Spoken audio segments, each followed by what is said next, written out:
तो स्वर्ग में क्या होगा? आनंद बनाया जाएगा, सिंहासन लगाए जाएंगे, स्वर्ग में आनंद होगा, क्योंकि उसके बाद कभी भी जो शैतान है वो स्वर्ग में एंटर नहीं कर सकता। हालेलुया। लेकिन आज आप जानते हैं, अब वो स्वर्ग में तो नहीं जा पाता है, लेकिन स्वर्ग में एक कोर्ट रूम है। आप जानते हैं स्वर्ग में भी कोर्ट है। हाँ, जैसा कोर्ट यहाँ पर होता है, सही स्वर्ग में भी कोर्ट है। और शैतान स्वर्ग में तो नहीं जा सकता, पर उस कोर्ट रूम में जाकर हमारे ऊपर दोष लगाता है। देखो, ये मसीह है, ये कर रहा है, ये मसीह है, ये पाप कर रहा है, मेरे पाप के लिए तो मुझे नीचे गिरा दिया था, ये देखो इनको क्यों बख्श रहे हो, इनको भी मारो, इनको भी गिराओ। तो वो क्या करता है? वो आज भी दोष लगाता है, लेकिन उसके बाद वो कभी भी स्वर्ग में एंटर नहीं करेगा। जय मसीह की। आपका स्वागत है हमारे YouTube चैनल एटर्नल लाइफ 1 पर। आज हम परमेश्वर के वचन से एक महान सच्चाई जानने वाले हैं। शैतान अब कभी भी स्वर्ग में प्रवेश नहीं कर पाएगा। प्रकाशित वाक्य 12:10 में लिखा है कि हमारे भाइयों पर दोष लगाने वाला, जो दिन रात हमारे परमेश्वर के सामने दोष लगाया करता था, वह नीचे गिरा दिया गया है। यह वचन हमें याद दिलाता है कि अब अधिकार यीशु मसीह का है, विजय मिलने की है और शैतान की हार तय है। आज का यह संदेश आपको सचेत भी करेगा और विश्वास में और मजबूत भी बनाएगा। अंत तक हमारे साथ बने रहिए। चैनल को सब्सक्राइब कर लीजिए ताकि पहली हर वीडियो आपके पास पहुंचे, क्योंकि यह सच्चाई आपके जीवन को बदल सकती है। 1 से 3। फिर मैंने एक स्वर्गदूत को स्वर्ग से उतरते देखा, जिसके हाथ में अथाह कुंड की कुंजी और एक बड़ी जंजीर थी। उसने उस अजगर अर्थात पुराने सांप को, जो इब्लीस और शैतान है, पकड़ के 1000 वर्ष के लिए बांध दिया और उस अथाह कुंड में डालकर बंद कर दिया और उस पर मोहर लगा दी कि वो 1000 वर्ष के पूरे होने तक जाति जाति के लोगों को फिर ना भरमाए। तो स्वर्ग में क्या होगा? आनंद बनाया जाएगा, सिंहासन लगाए जाएंगे, स्वर्ग में आनंद होगा, क्योंकि उसके बाद कभी भी जो शैतान है वो स्वर्ग में एंटर नहीं कर सकता। हालेलुया। लेकिन आज आप जानते हैं, अब वो स्वर्ग में तो नहीं जा पाता है, लेकिन स्वर्ग में एक कोर्ट रूम है। आप जानते हैं स्वर्ग में भी कोर्ट है। हाँ, जैसा कोर्ट यहाँ पर होता है, सही स्वर्ग में भी कोर्ट है। और शैतान स्वर्ग में तो नहीं जा सकता, पर उस कोर्ट रूम में जाकर हमारे ऊपर दोष लगाता है। देखो, ये मसीह है, ये कर रहा है, ये मसीह है, ये पाप कर रहा है, मेरे पाप के लिए तो मुझे नीचे गिरा दिया था, ये देखो इनको क्यों बख्श रहे हो, इनको भी मारो, इनको भी गिराओ। तो वो क्या करता है? वो आज भी दोष लगाता है, लेकिन उसके बाद वो कभी भी स्वर्ग में एंटर नहीं करेगा। कहां पे आ जाएगा वो? पढ़ेंगे अभी 12:12 पढ़ेंगे। इस कारण हे स्वर्गों और उसमें रहने वालों मगन हो। स्वर्ग और उसमें रहने वाले क्या हो? मगन हो। हे पृथ्वी और समुद्र तुम पर हाय। स्वर्ग में रहने वाले क्या होंगे? आनंदित होंगे, क्योंकि शैतान गिरा दिया गया है। लेकिन धरती पर और समुद्र में रहने वालों पर हाय। क्यों? क्योंकि शैतान बड़े क्रोध के साथ तुम्हारे पास उतर आया है, क्योंकि जानता है कि उसका थोड़ा ही समय और कब होगा। ये 7 साल का जो कलेश इस दुनिया में पड़ेगा, उस समय पर क्या है? शैतान कहां गिरा दिया जाएगा? पृथ्वी पर। पूरी पृथ्वी के ऊपर उसका राज्य होगा, पूरी पावर में होगा, वो जो चाहे वो करेगा। पर उसका समय क्या है? थोड़ा है, इसलिए बहुत गुस्से में वो क्या है? पृथ्वी पर आ जाएगा। तो ये पृथ्वी के वासियों के लिए ये चीजें होंगी। बाइबल हमें साफ बताती है कि शैतान का राज्य पूरे पृथ्वी पर फैलने वाला है, लेकिन ध्यान दीजिए, उसका समय बहुत ही थोड़ा है। प्रकाशित वाक्य कहता है कि वह बड़े क्रोध के साथ उतरेगा, क्योंकि वह जानता है कि उसका समय सीमित है। इसीलिए आज संसार में धोखा, झूठ, भय और अराजकता बढ़ती जा रही है। शैतान कुछ समय के लिए राज करेगा, लोगों को भ्रम में डालेगा, सच्चाई को झूठ और झूठ को सच्चाई कहलवाएगा। पर याद रखिए, यह राज्य अस्थायी है, क्योंकि अंत में विजय शैतान की नहीं, यीशु मसीह की होगी। जो आज प्रभु पर भरोसा रखते हैं, वे उस थोड़े समय के धोखे से बचाए जाएंगे। इसलिए जागते रहो, धोखे में मत आओ और अपने विश्वास को मजबूती से थामे रखो। क्योंकि ये जो स्त्री है वो इज़राइल है, और जो अजगर है वो शैतान है। और उस समय पर सबसे ज्यादा क्रोध उसको किस पे होगा? जो वो बच्चा जनी, वो कौन है? यीशु मसीह। और उसने उसको मारने की कोशिश की, लेकिन कौन राज्य करेगा? लोहे का राजदंड लेकर यीशु मसीह राज्य करेगा। बाद हम 13 चैप्टर पे आ जाते हैं, जहां पर 2 पशु के बारे में लिखा है। यहां पर फिर मैंने एक पशु जो समुद्र में है निकलते देखा, जिसके 10 सींग और 7 सिर थे। उसके सींगों पर 10 राजमुकुट और उसके सिरों पर परमेश्वर की निंदा के नाम लिखे हुए थे। जो पशु मैंने देखा वो चीते के समान था, और उसके पांव भालू के से थे और मुंह सिंह का सा था। उस अजगर ने अपनी सामर्थ और अपना सिंहासन और बड़ा अधिकार उसे दे दिया। यहां पर हम जो पढ़ रहे हैं ये है एंटी क्राइस्ट। ये पशु क्या है? पशु के सिर पे सिंह मुकुट नहीं रखे जाते। ये क्या है? अधिकार। 10 क्या है? राज्य। मैंने पहले से बताया था आपको, 10 राज्यों की एक सरकार होगी। ये 10 क्या है? यहां पे क्या लिखा है? मैंने एक पशु को समुद्र से निकलते देखा जिसके 10 सींग थे। तो ये क्या है? ये 10 देशों की एक सरकार होगी और उसके पास पावर होगी। पूरे दुनिया का जो अधिकार है वो उसके पास होगा। और ये कौन है? मसीह विरोधी। फिर से क्या लिखा है? एक सरकार बनेगी। अभी लास्ट में क्या है? किसी का डॉलर है, किसी का यूरो है, किसी का, पूरे वर्ल्ड में एक ही करेंसी होगी, एक ही धर्म होगा, एक ही सरकार होगी। और ये बहुत जल्द होने वाला है, बहुत जल्द। अगर आप न्यूज में देखना शुरू करो तो इसकी पूरी तैयारी हो चुकी है। पर ये क्या है? ये राज्यों को दर्शाता है। मैं आने वाले दिनों में अगर प्रभु ने चाहा तो आपको दानियल की किताब में से भी बताऊंगी। जो बेबीलोन का राज्य था, अगर आप दानियल में पढ़ो तो नबूकदनेस्सर नाम का राजा था। तो बेबीलोन जो था वो शेर को दर्शाता था। उसके बाद यूनान का राज्य आया, वो भी चीते के समान, लेकिन वो भी एक जानवर की तुलना दानियल में की गई है। फिर मादियों और फारसियों का राज्य आया। ये नहीं है, ये मैं आपको अभी की बता रही हूं हिस्ट्री। यूनान का जो राजा था वो कौन था? बोलो। सिकंदर, जो 32 साल की उम्र में ही मर गया था। पूरी दुनिया के ऊपर राजा सिकंदर का राज्य था, जो यूनान का राजा था। उसके बाद मादियों फरीसियों का राज्य आया। उसके बाद रोम का राज्य आया। उसके बाद फिर ये जो यूएन की सरकार जो बनी है, तो ये सारे राज्य, उससे पहले मिस्र का राज्य भी था। तो ऐसे करके बाइबल में लिखा है कि 6 राज्य, 5 तो हो चुके हैं, 6ठा आने वाला। अगर इसको आप, बाइबल कहती है वे 7 राजा हैं, 5 गिर चुके हैं, 1 वर्तमान में है और 1 अभी आने वाला है। प्रकाशित वाक्य 17 का 10 पर ध्यान दीजिए। इन 5 राज्यों का इतिहास गवाही देता है कि वे पहले ही संसार पर राज कर चुके हैं। मिस्र, अश्शूर, बाबुल, मादी फारस और यूनान, ये सब शक्तिशाली थे पर टिक नहीं पाए। अब बाइबल एक ऐसे 6ठे राज्य की ओर इशारा करती है जो आने वाला है। एक ऐसा राज्य जो राजनीतिक ही नहीं बल्कि आत्मिक और वैश्विक प्रभाव रखेगा। और सबसे गंभीर बात यह है, यह राज्य बहुत लंबे समय तक नहीं रहेगा, पर इस थोड़े समय में ही पूरी पृथ्वी को धोखे में डाल देगा। इसलिए प्रभु हमें पहले से चेतावनी देता है ताकि हम अंधकार में न रहें बल्कि सच को पहचान सकें, क्योंकि जो आने वाला है वह केवल इतिहास नहीं भविष्य की तैयारी है। लेके चलेंगे, पर 13 चैप्टर में जो मेन चीज है हम उस पे जाएं। 4 से पढ़। लोगों ने अजगर की पूजा की क्योंकि उसने पशु को अपना अधिकार दे दिया। हाँ सुनो, ये पशु कौन है? ये दुनिया में एक इंसान होगा जिसको हम एंटी क्राइस्ट, मसीह विरोधी कहते हैं। और ये एक मनुष्य होगा, लोगों जैसा ही एक इंसान होगा वो। और उसको शैतान क्या करेगा? अपनी पावर दे देगा, अपने अधिकार दे देगा।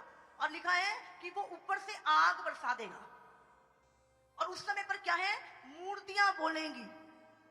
समझ रहे हैं आप? तो ये क्या है? शैतान उसको, उस पशु को, पशु मतलब मसीह विरोधी। कौन है पशु? जोर से बोलो। जब आप बाइबल पढ़ोगे ना आपको याद रहेगा। फिर आगे, और ये कहकर पशु की पूजा की, इस पशु के समान कौन है? हाँ, कौन इससे लड़ सकता है? मतलब सारी दुनिया जो है उस टाइम पर बहुत सारे लोग उसके अधीन हो जाएंगे, उसकी आराधना करेंगे और क्या है और कहेंगे कौन इससे लड़ सकता है, ये तो बहुत महान है। हाँ? बड़े बोल बोलने और निंदा करने के लिए उसे एक मुंह दिया गया और उसे 42 महीने तक काम करने का अधिकार दिया गया। कितने महीने तक? और वो कहते हैं बहुत अच्छा मतलब क्या बोलेंगे, एक वक्ता होगा, वो बहुत अच्छी स्पीच देगा, पूरी दुनिया को अपनी ओर कर लेगा, ऐसी शांति की बातें करेगा लोगों से कि लोग अपना फेथ उसके ऊपर ले आएंगे, बोलेंगे अरे यही है, बस यही है बढ़िया वक्ता, यही है, इसी को हम मानेंगे, इसी के पीछे चलेंगे। और लिखा है 42 महीने, 42 में यहूदी जैसे मानते हैं 30 दिनों का एक मंथ होता है, तो 42 महीने कितने हो गए? 3.5 साल। आप जानते हैं शैतान यीशु को बिल्कुल कॉपी करता है लोगों को धोखा देने के लिए। सबसे पहले तो वो झूठा मसीह बन के आएगा, समझ रहे? उसके बाद वो चिन्ह चमत्कार भी दिखाएगा और उसके बाद वो राज्य कितने साल, यीशु मसीह ने कितने साल राज्य किया था? 3.5 साल। 7 साल का राज्य में 3.5 साल तो वो शांति शांति अच्छे काम करेगा, शांति का कि लोग उस पर विश्वास कर ले, पर 3.5 साल वो दुनिया में वो करेगा जो आज तक नहीं हुआ। बहुत भयानक साल होंगे, पढ़ेंगे हम इसे आगे। उसने परमेश्वर की निंदा करने के लिए मुंह खोला। और वो क्या करेगा दुनिया में? परमेश्वर की निंदा, स्वर्ग के परमेश्वर की निंदा करेगा और कहेगा मैं ही परमेश्वर हूं, और स्वर्ग के रहने वालों की भी निंदा करेगा। स्वर्ग में रहने वाले कौन है? बोलो, आप कहां होंगे उस टाइम? तो हम तो उस समय पर यीशु के साथ रैप्चर में उठा लिए जाएंगे, तो वो क्या करेगा? हमारी भी निंदा करेगा। हालेलुया। बाइबल बताती है कि शैतान का राज्य हमेशा के लिए नहीं होगा, उसे केवल 3.5 वर्ष का समय दिया जाएगा। इसी थोड़े से समय में वह स्वयं को महान दिखाएगा, परमेश्वर की निंदा करेगा और लोगों को धोखे में डालकर अपनी ओर खींचेगा। वह कहेगा मैं ही सब कुछ हूँ, पर सच यह है कि उसका समय बहुत कम है। जो आज सत्य को नहीं पहचानेगा वह उस समय धोखा खा सकता है। इसीलिए आज ही जरूरी है कि हम अपनी आंखें खोलें, परमेश्वर के वचन में स्थिर रहें और किसी भी झूठे सामर्थ्य से बहके नहीं। उसे यह भी अधिकार दिया गया कि पवित्र लोगों से लड़े और उन पर जय पाए। उस समय पर क्या है, वो पवित्र लोगों से लड़ेगा, मसीह लोगों को बहुत विरोध होगा, मारेंगे, गर्दनें काटेगा, और उसे हर एक कुल, लोग, भाषा, जाति पर अधिकार दिया गया। पृथ्वी के सब रहने वाले जिनके नाम उस मेमने के जीवन की पुस्तक में लिखे नहीं गए, जो जगत की उत्पत्ति के समय से घात हुआ था, उस पशु की पूजा करेंगे, जिसके कारण वो सुने, जिसको कैद में पड़ना है वो कैद में पड़ेगा, जो तलवार से मारेगा अवश्य कि वो तलवार से मारा जाएगा। पवित्र लोगों का धीरज और विश्वास इसी में है। फिर मैंने क्या लिखा? उस समय पर बहुतों को वो तलवार से मारेगा। हालेलुया। बहुतों को तलवार से मारेगा, बहुतों को कैद खाने में डाल देगा, जो यीशु मसीह के नाम पर खड़े रहेंगे। आगे हम पढ़ेंगे, अब ये चीज पे हम ध्यान देंगे थोड़ा, आज मेरा मेन टॉपिक यही है, पढ़ेंगे आगे। फिर मैंने एक और पशु को पृथ्वी में से निकलते हुए देखा। उसके मेमने के 2 सींग और थे और वह अजगर के समान बोलता था। वह उस पहले पशु का सारा अधिकार उसके सामने काम में लाता था और पृथ्वी और उसके रहने वालों से उस पहले पशु की, जिसका प्राण घातक घाव अच्छा हो गया था, पूजा कराता था। वह बड़े बड़े चिन्ह दिखाता था, यहाँ तक कि मनुष्य के सामने स्वर्ग से पृथ्वी पर आग बरसा देता था। उन चिन्हों के कारण जिन्हें उस पशु के सामने दिखाने का अधिकार उसे दिया गया था, वह पृथ्वी के रहने वालों को भरमाता था और पृथ्वी के रहने वालों से कहता था कि जिस यीशु की तलवार लगी थी वह जी गया है। जिस पशु की तलवार लगी थी वो जी गया है। उसको उसकी मूर्ति बनाओ, उसे उस पशु की मूर्ति में प्राण डालने का अधिकार दिया गया कि पशु की मूर्ति बोलने लगे, और जितने लोग उस पशु की मूर्ति की पूजा ना करें उन्हें मरवा डाले। हालेलुया। समझ रहे हैं आप? उस समय शैतान अपनी पूरी सामर्थ में होगा, जैसे हम पिता, पुत्र और पवित्र आत्मा कहते हैं। आप जानते हैं शैतान, मैंने बोला हर चीज को कॉपी करता है, तो उस समय भी शैतान झूठा भविष्यवक्ता और एंटी क्राइस्ट, इन तीनों की त्रिएकता होगी। और ये तीनों मिलकर क्या करेंगे? दुनिया में काम करेंगे। झूठा भविष्यवक्ता क्या करेगा? पूरी दुनिया को भरमाएगा कि यही मसीहा है, इस पे विश्वास करो। अब जो व्यक्ति प्रभु का प्रचार कर रहा है और फिर वो बोले कि अरे नहीं नहीं नहीं, यही मसीह है, यही जो आने वाला जिसकी तुम बाट जोड़ रहे थे यही है, तो बहुत सारे लोग उस झूठे धार्मिक भविष्यवक्ता के कारण क्या करेंगे? झूठे मसीह पर विश्वास कर लेंगे। बाइबल हमें पहले ही चेतावनी देती है, अंत के दिनों में बहुत से झूठे भविष्यवक्ता उठ खड़े होंगे।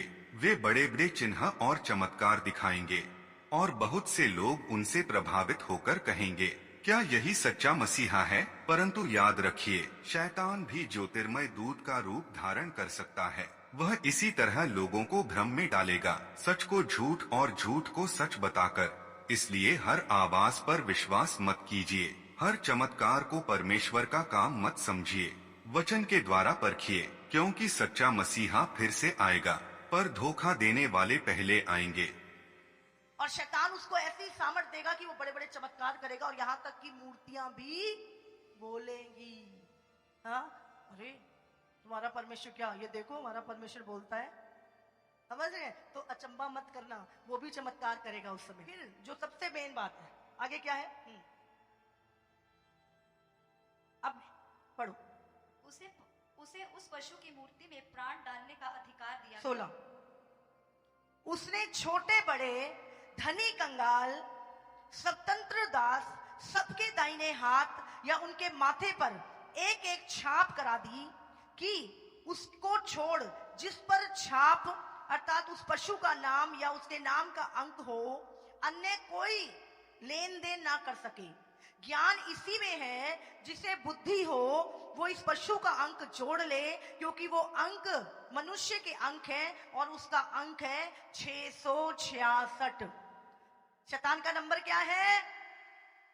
याद रखना, क्या नंबर है? कोई अगर 666 कोई है तो चेंज कर लो। आजकल बड़ा दिखेगा आपको ये नंबर, क्योंकि बड़ा लाइट में शैतान का किंगडम तैयार हो रहा है, तो ये बड़ा दिखाएगा आपको हर जगह। आजकल फोन रिचार्ज कराने हैं, पैकेज आ रहा है 666 का, हर जगह आपको 666 चीजें दिखेंगी। हाँ, तो अब क्या है? सबसे पहले छाप, एक छाप है ना, स्टैम्प देखते हैं, छाप लगती है, टैटू देकर टैटू लगवाते हैं, इस तरह की एक छाप होगी। और दूसरी चीज क्या है? पशु का नाम होगा। अब उस पशु का नाम क्या होगा? बहुत सारे नाम बताते हैं, बट कहते हैं उस पशु का नाम उसके ऊपर होगा। और तीसरा क्या होगा? 666 नाम की एक संख्या होगी जो मनुष्य को लगाई। ये देखो, इस तरह ये 12 नंबर 12 लाइनों का एक कोड है, इसको कहते हैं बार कोड। हाँ, और जब आप कोई भी चीज खरीदते हो तो क्या होता है? स्कैन होता है। क्या स्कैन होता है? ये बार कोड होता है। हर एक चीज, आप एक माचिस भी खरीदते हो उसके पीछे भी एक बार कोड लगा होता है। हाँ, आप एक खुले चावल भी खरीदते हो, एक लिफाफे के ऊपर एक चेपी लगी होती है, उसको स्कैन करते हैं। हर एक चीज जो है वो क्या है? उस बार कोड से होकर जाती है आप तक। एक और अब कुछ चीजें मैं आपको दिखाती हूँ। 666 इसमें ये जो है 6 बीच में एक लाइन लंबी, फिर 6, तो ये क्या है? 666 का 666 है। एक QR कोड दिखाएंगे आपको, बहुत सारी जगहों पे ये चीजें देखने को मिलेंगी। ये देखो, नीचे करो थोड़ा, इसको थोड़ा छोटा करो या नीचे करो, थोड़ा नीचे करो एक बार, नहीं स्मॉल हो सकता है ये। इसमें आपको कितनी काली काली डब्बियां दिख रही है? कितनी होती है? 2 ऊपर है और एक नीचे है, 4 नहीं है, 3 है। ये क्या बनता है? 666। समझ रहे क्या बन गया ये? 666। अगर मैं अच्छे से लगाऊं इसको, तो उस समय पर ये चीजें जो परमेश्वर ने लिख के दी है हमें, अब हाँ ये देखो, ये क्या है? 1 2 3, क्या है? 666। कहते जो कंप्यूटर बना था पहले, सबसे पहले जो कंप्यूटर बना था, उसका जो नंबर था वो था 666। सबसे पहले जब डेबिट कार्ड आया था उसका नंबर था 666। इतनी सारी जानकारियां इसके विषय में है। जो पहला चेक आया था दुनिया में, उसके नीचे जो उसका नंबर था वो था 666। बाइबल हमें चेतावनी देती है, यहाँ बुद्धि की आवश्यकता है। जो समझ रखता है वह उस पशु की संख्या का हिसाब लगाए, क्योंकि वह मनुष्य की संख्या है और उसकी संख्या है 666। प्रकाशित वाक्य 13 का 18। 666 कोई साधारण अंक नहीं है। यह मनुष्य की सत्ता, घमंड और परमेश्वर के विरुद्ध खड़े होने की पहचान है। परमेश्वर का अंक 7 पूर्णता का है, लेकिन 6 बार बार अधूरापन दर्शाता है। अंतिम समय में यह संख्या केवल चिन्ह नहीं होगी, बल्कि एक व्यवस्था होगी, जहां बिना इस चिन्ह के कोई खरीद फरोख्त नहीं कर सकेगा। परमेश्वर अपने लोगों को डराने नहीं, जगाने के लिए चेतावनी देता है। आज सवाल यह नहीं कि 666 क्या है, सवाल यह है हम किस पर भरोसा रखते हैं, परमेश्वर पर या संसार की व्यवस्था पर। तो मैं आपको बताना चाहती हूँ कैसे शैतान काम करेगा। सबसे पहले तो पूरी दुनिया पर वन वर्ल्ड ऑर्डर, अगर आप न्यूज देखो तो आपको रोज रीसेट, वन वर्ल्ड ऑर्डर, इस चीज के बारे में सुनने को मिलेगा। रोज आप देखो कि दुनिया ना अब बहुत बेकार हो गई है, सब कहीं हाहाकार हो रहा है, कोई सरकार संभाल नहीं पा रही अपनी लोगों को, तो ये सब दिक्कत हो रखी है। छोटे छोटे देशों को पहले ही खत्म कर देंगे ये लोग, और फिर क्या होगा, फिर ये ऐसा दिखाएंगे कि किसी से कुछ संभल नहीं रहा। अब हम क्या करते हैं, हम पूरी दुनिया मिलकर क्या है, एक सरकार बनाते हैं। तो सारे देश क्या करेंगे, टूटे पड़े हैं, सब कर्जाई हो रखे हैं, सब बोलेंगे ठीक है हम भी अपना देते हैं, आप हमें चलाओ, कैसे चलाना है। सब क्या करेंगे, अपना अपना अधिकार उसको दे देंगे, और पूरी दुनिया में क्या बन जाएगी, वन वर्ल्ड डेवलपमेंट। अभी देखो जो रूस के लोग हैं, वो जो वहां का राष्ट्रपति पुतिन है, उसका विरोध करते हैं, इसने हमारा देश खराब कर दिया, सारे लोग मरवा दिए, हम भूखे मर रहे हैं। तो वो क्या कर रहे हैं, उसका विरोध कर रहे हैं, समझ रहे हैं आप। तो वहां के लोग क्या करते हैं, उसका विरोध कर रहे हैं। इंडिया में भी आपको कुछ कुछ पता ही है सारी चीजें, है ना। तो हर देश क्या कर रहा है, इनसे देश नहीं समझ रहा, ये कुछ नहीं करे, हम क्या करें, सरकारों को दोष दे रहे हैं। लेकिन ये एजेंडा जो पीछे है वो डेवल का है। और फिर क्या करेंगे, नहीं हमें अच्छा है, पहले ही ठीक था। तो सब लोग क्या करेंगे, वन वर्ल्ड ऑर्डर, इस तरह एक क्या है, एक सरकार बनेगी पूरी दुनिया की। उसके बाद पूरी दुनिया में एक धर्म बनेगा। अभी जैसे अभी आपको पता है एक नया धर्म बनाया गया है, उसका नाम क्या है, क्रिस्लाम। क्रिस्लाम करके एक नया धर्म बनाया गया है दुनिया में। ये बोलते हैं कि जो क्रिश्चियन है और यहूदी है और जो इस्लाम है, इब्राहिम का जो पुत्र थे, एक था इस्माइल और दूसरा था इसहाक। इसहाक से यहूदी निकले थे, और जो इस्माइल था उससे मुस्लिम निकले थे। और हम लोग जो थे विश्वास के द्वारा, जो मसीह लोग हैं, वो यीशु यहूदियों में से आया, और यहूदियों के बाद हम लोग मसीह पे विश्वास करने के कारण हमें उद्धार मिला। तो हम लोग भी क्या है, उसी कैटेगरी। तो अब इन्होंने क्या बना दिया, अबू धाबी दुबई में भी इन्होंने एक इब्राहिमिक अकॉर्ड साइन किया है। अब ये क्या करें, एक धर्म, पूरी दुनिया में एक धर्म। और नए धर्म का क्या नाम है, क्रिस्लाम। क्रिश्चियन और इस्लाम हम सब एक है। आज एक नया शब्द बहुत तेजी से फैलाया जा रहा है, क्रिस्लम, जिसे यीशु मसीह और इस्लाम को मिलाकर एक नया रास्ता बताया जा रहा है। लेकिन सवाल यह है, क्या सच एक समझौते से बनता है या फिर यह सच्चाई से समझौता है? बाइबल साफ कहती है, यीशु ने कहा, मार्ग, सत्य और जीवन मैं ही हूँ, कोई दूसरा मार्ग नहीं, कोई बीच का रास्ता नहीं। क्रिस्लम का उद्देश्य शांति नहीं, बल्कि सच्चाई को धुंधला करना है, ताकि लोग यह न पहचान सकें कि असली सत्य क्या है और झूठ क्या। अंतिम दिनों में लिखा है, बहुत से झूठे उपदेश, झूठी एकता और नकली प्रेम के द्वारा लोगों को भरमाया जाएगा। इसलिए सावधान रहो। हर वह बात जो सब ठीक है कहे, वह परमेश्वर से नहीं होती। सत्य कभी समझौता नहीं करता। ये नया धर्म बन चुका है, बनेगा नहीं। अगर आप इसकी स्टडी करोगे आपको अभी मिल जाएगा। और ये पोप और कुछ मुस्लिम नेता और कुछ यहूदी, उन्होंने मिलकर क्या है, ये एक नया धर्म बना दिया है। बनाएंगे नहीं, बना दिया है, क्रिस्लाम। और ये सारी अभी थोड़े दिन पहले ही इनकी मीटिंग हुई, और दुनिया के कोने में ये सब चीजें, मैं चाहती हूं अगर उनकी पिक्स निकल सके। और तीसरी चीज क्या है, दुनिया से सबसे पहले एक पूरे one world order, one world सरकार बनेगी। ये देखो, अभी देख रहे हैं बीच में कौन है, ये दुबई का जो शेख है, और इधर कौन है, पोप, और इधर कौन है, ज्यूस, यहूदी। अभी इन्होंने क्या है, वो वन वर्ल्ड रिलीजन का जो एक एजेंडा है वो साइन कर लिया है कि हाँ ठीक है भाई, एक ही धर्म बनाओ, क्यों झगड़े कर रहे हैं सब लोग, एक ही धर्म ठीक है, सब एक ही को मानेंगे, लड़ाई झगड़ा खत्म। तो इन्होंने क्या है, एक बिल्डिंग बना दी अबू धाबी में, एक बिल्डिंग और कहीं पे बना दी है, और उसको कहते इब्राहिमिक अकॉर्ड, और उसका जो नाम रखा है वो क्या है, क्रिस्लाम। क्या है नया धर्म, क्रिस्लाम। पहले क्या था, इस्लाम, क्रिश्चियन, जूस, अभी क्या कर दिया, क्रिस्लाम। हालेलुया। तो